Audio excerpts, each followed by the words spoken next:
Then I heard the word swivel, and he said, keep your head on a swivel. And then, guys, I saw quote unquote aliens and like aliens floating in the sky. We really know that aliens are demons, guys. So they might try to come up with some deception about that. And that was the word I got December 2nd.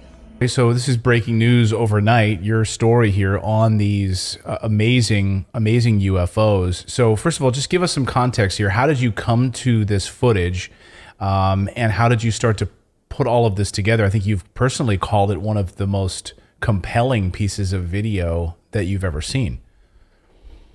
Yeah, of this type of phenomena, it's pretty crazy. I was led to somebody's Facebook page in Wisconsin, Chris, who had put together a compilation of videos because he had seen something in that same time period. And he said, "Hey, is anyone else out there that has witnessed these strange lights?" And I started looking at the videos. Now, initially, my gut instinct with these things has been, yeah, could it be some sort of a searchlight or something? But this had some very unique qualities to it. Um, some things just didn't add up. And so I started looking into it. I started talking to witnesses. My research partner, Brittany, and I, doing the groundwork. We have police officers, firefighters, airport managers, air traffic controllers. They're all baffled. And everybody just wants an answer. Basically, what initially I guess the ground zero for this particular case happened on December 1st. And So this is recent. This is just a few weeks ago. Yeah, just a few weeks ago, and we have Kimberly and Ken. Now, these two witnesses didn't know each other at all, and Kim was with her husband. And you have to understand, this is a very rural part of Wisconsin. It's about 15 miles just off of Lake Michigan, but it's farmland. I mean, West Bend and Fredonia. West Bend has about 32,000. I think Fredonia is a little over 2,000 in population. Little tiny towns, and let's just say if there's something big, an event going on, everyone knows about it. So they're driving home, and they start seeing what Kim described as some sort of a flash of light, a grayish sort of an orb. She first thought was an owl, and it was dodging in and out of her headlights.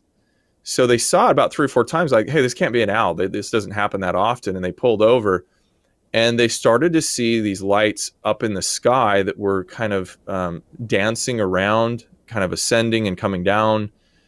And she pulled out her phone, started filming. And what's really, really great about this case is not only do we have that vantage point, but we have Ken, unrelated, didn't know her husband, and he's about 5 miles away to the northeast, and he went out to get his mail.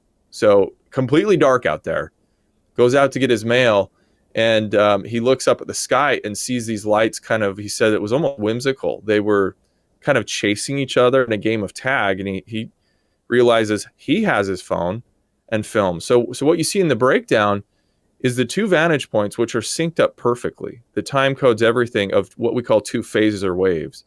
And in the first phase, they come down and they stream across the sky from sort of a circle and spread out.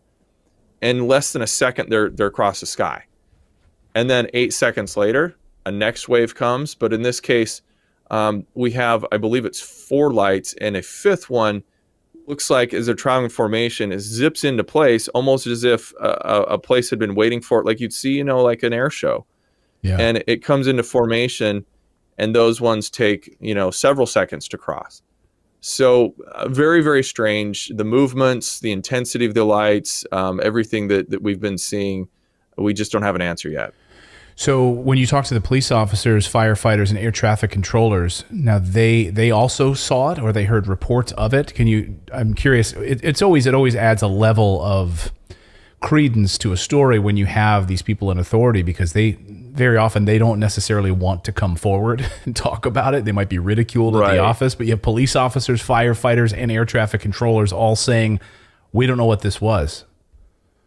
Well, a lot of them were brought into it because of the Facebook page, and they saw what videos have been posted. A lot of it was done because Chris, one of the witnesses, had contacted them. We are uncovering new witnesses. For example, we've called at least 3 of the city halls, because all of the communities there one of the theories, of course, would be the searchlights. They have to have a permit to do that.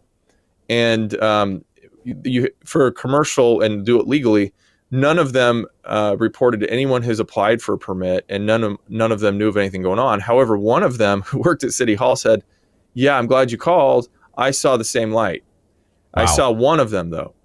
Now, if you've got these people seeing them for only a couple minutes, every few days, it seems like there's been something, but for a few minutes, that's another, I think, supporting piece of evidence that tells us this is not a deliberate advertising campaign. Right. Why? What are you advertising if you're only turning a light on for a minute?